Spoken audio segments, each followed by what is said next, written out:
दोस्तों आज के इस वीडियो में हम बात करेंगे तरबूज की इंटरक्रॉपिंग फार्मिंग के बारे में। जो किसान भाई तरबूज की खेती कर रहे हैं उनके लिए ये वीडियो बहुत ज़्यादा इंफॉर्मेटिव होने वाला है। भले ही आपने तरबूज दिसंबर माह में लगाया हो या फिर आपने जनवरी में लगाया हो या फिर आप फरवरी माह में तरबूज की खेती कर रहे हैं, तब भी ये वीडियो आपके लिए काफ़ी ज़्यादा इंफॉर्मेटिव होने वाला है, क्योंकि अभी बिल्कुल सही समय है तरबूज की खेती के साथ इंटरक्रॉपिंग करने का। क्योंकि जिन किसान भाइयों ने दिसंबर और जनवरी माह में तरबूज लगाए हैं उनकी जो फसलें हैं वो अभी फ्रूटिंग अवस्था में आ चुकी हैं, और जो दिसंबर में तरबूज लगाया गया है उनमें तो फल भी बनने शुरू हो चुके होंगे। तो इंटरक्रॉपिंग का जो समय है वो बिल्कुल सही समय है। तो तरबूज के साथ में कौन कौन सी फसलों की हमें इंटरक्रॉपिंग करनी चाहिए, बुआई का सही समय कौन सा है, यानी कि तरबूज की कौन सी अवस्था में नई फसलों की बुआई करनी चाहिए, बुआई का तरीका कौन सा होगा, कंप्लीट जानकारी आज के इस वीडियो में आपको मिलने वाली है। तो आज का ये वीडियो आपको कंप्लीट वॉच करना है। चैनल पे नए हैं या सब्सक्राइब नहीं किया है तो चैनल को सब्सक्राइब कर लीजिए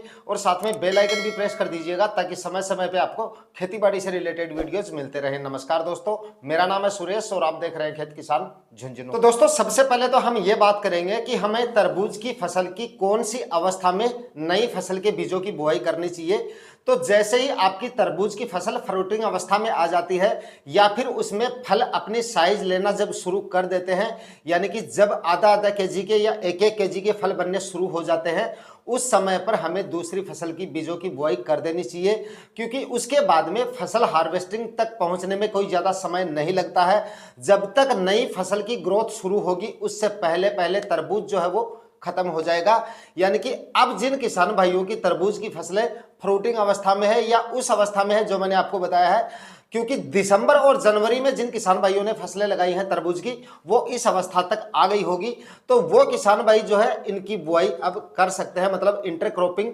दूसरी फसल की तरबूज के साथ में कर सकते हैं। क्योंकि अब ज़्यादा समय तरबूज नहीं लेगा, फिर मतलब 1.5-2 महीने में इस अवस्था तक हमारी तरबूज की जो फसलें हैं वो पहुँचती हैं, और उसके बाद में महीने 1.5 महीने में आपकी जो फसलें हैं वो तैयार हो जाएंगी। जो फसल यहाँ पर आप लगाएंगे, जो नई फसल लगाओगे, वो फसल लगभग 20-25 दिन तक जो है वो कोई ज्यादा ग्रो नहीं कर पाएगी, क्योंकि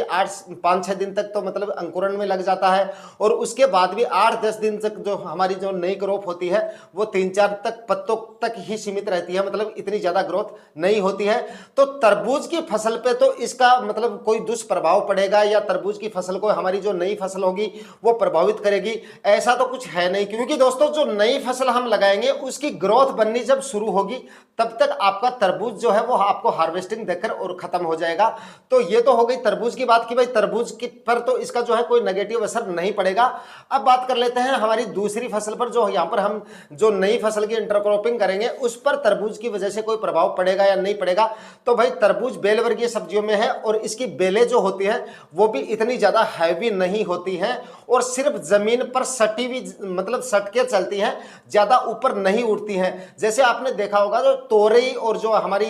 लौकी वगैरह की जो बेलें होती हैं वो मतलब जमीन से भी थोड़ी हाइट ले लेती हैं, लेकिन तरबूज की जो बेलें होती हैं वो जमीन से अपनी हाइट नहीं लेती हैं और जमीन से ऊपर जो है केवल 5-6 इंच से ज्यादा ऊपर नहीं उठ पाती हैं। यानी कि 1 फीट आप लेकर चलेंगे तो पूरी 1 फीट भी नहीं होगी, सिर्फ 7-8 इंच तक आप लेकर, मैक्सिमम 7-8 इंच तक लेकर चल सकते हैं कि मतलब उनकी ग्रोथ जो होती है वो लंबी चाहे वो कितनी भी हो जाए, हालांकि लंबी भी इतनी ज्यादा नहीं होती है लेकिन ऊपर जो होती है वो ज्यादा नहीं उठ पाती है। तो आसानी से आपकी जो दूसरी फसल है वो ग्रो हो जाएगी। और दूसरी फसल की यहाँ पर अगर हम बात करें कि भाई हमें यहाँ पर दूसरी फसल का जो है तरबूज के साथ में कौन सी फसलों का चयन करना चाहिए, तो भाई यहाँ पर मैं आपको बता दूं कि तरबूज के साथ में बेल वर्गीय सब्जियां तो हम ले नहीं पाएंगे क्योंकि तरबूज खुद एक बेल वर्गीय। तो यहाँ पर मैं आपको बता दूं, मैं जिस फसल का सिलेक्शन कर रहा हूं या जिस फसल को आपके लिए लेकर आया हूं, तो यहाँ पर आप तरबूज के साथ में भिंडी का सिलेक्शन कर सकते हैं। भिंडी एक ऐसी फसल है जो आप इस समय पर अगर लगाएंगे तो आने वाले दिनों पर इसके मंडी भाव तो आपको काफी शानदार मिल जाएंगे इसके,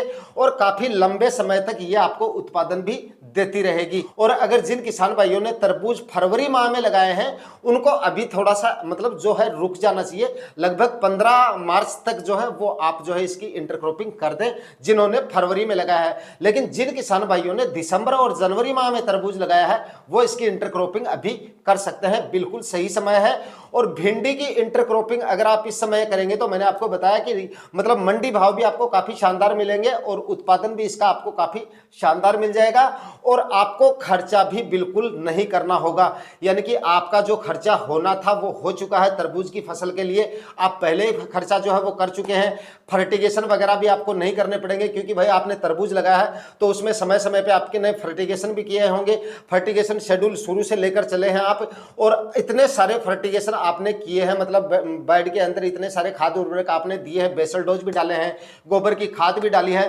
तो भिंडी की जो फसल होगी या हमारी जो दूसरी नई फसल होगी उसके लिए ये खाद उर्वरक मतलब काफी अच्छा काम करेंगे और काफी अच्छी पैदावार भिंडी की फसल आपको तरबूज के साथ देकर जाएगी क्योंकि खाद उर्वरक काफी शानदार डाले होंगे हमने अगर तरबूज लगाया है तो, और बाद में मतलब बेसल डोज वगैरह भी डाले हैं तो इससे हमारी भिंडी का जो उत्पादन है वो हमें काफी शानदार मिलेगा। रही बात, कुछ किसान भाई कमेंट करेंगे कि आगे जो स्प्रे वगैरह होंगे उसकी वजह से भिंडी पर कोई दुष्प्रभाव पड़ेगा या नहीं पड़ेगा। तो भाई भिंडी की फसल पर जो आप स्प्रे करेंगे तरबूज की फसल में, तो अब अगर आप सीड शोविंग कर रहे हैं तो आने वाले दिनों में अगर आपका तरबूज, जो मैंने आपको अवस्था बताई है तरबूज की, जिस अवस्था में आप अगर सीड शोविंग कर रहे हैं तो जब आपको स्प्रे कर, पहली बात तो उसके बाद में आपको स्प्रे करने ही नहीं पड़ेंगे क्योंकि आपका तरबूज जो है फ्रूटिंग के लिए, हम तरबूज की फसल में जो है सोलोमोन वगैरह का जो मैंने आपको बताया था फल मक्खी वगैरह के लिए उस अवस्था में, बाकी और कोई स्प्रे तो हमें उस समय तरबूज की फसल में लेने नहीं होते हैं। यानी कि जब तरबूज की फसल में फ्रूटिंग आनी बंद हो जाएगी, तरबूज का हार्वेस्टिंग होगी, उससे लगभग 15 से 20 दिन पहले आपको जो है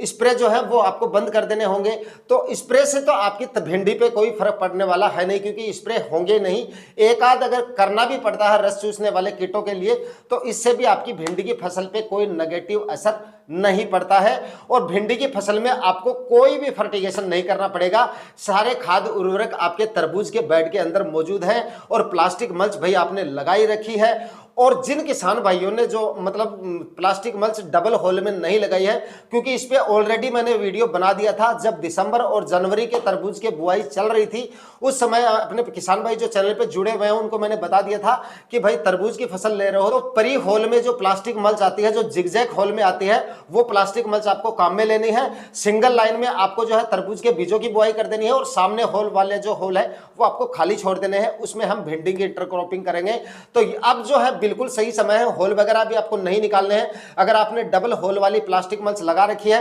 तो सामने वाले जो होल हैं जो खाली पड़े हैं, आपने वीडियो में देखा होगा मैंने भी वही लगा रखी है, तो जो होल खाली पड़े हुए हैं उनमें जो है अभी आप तैयारियां शुरू कर दीजिए। कोई खरपतवार वगैरह अगर उगा हुआ है उसमें तो वो आप निकाल दीजिए और उसके बाद में भिंडी के बीजों की बुआई आप आसानी से कर रहे हैं। ना तो आपका समय लगेगा ना ही आपका खर्चा लगेगा, केवल आपका बीज का खर्चा लगने वाला है और कोई भी खर्चा नहीं लगने वाला। उसी खर्चे में आपको एक और नई फसल उत्पादन देकर चली जाएगी, इससे आपका उत्पादन भी बढ़ेगा और आपका मुनाफा भी आपको काफी शानदार मिल जाएगा। तो दोस्तों आज के वीडियो में इतना ही। वीडियो में दी गई जानकारियां अगर आपको अच्छी लगी तो वीडियो को लाइक शेयर जरूर कीजिएगा, चैनल पे नए हैं तो सब्सक्राइब जरूर कर लीजिएगा। मिलते हैं किसी नए वीडियो में नए टॉपिक के साथ, तब तक के लिए जय हिंद।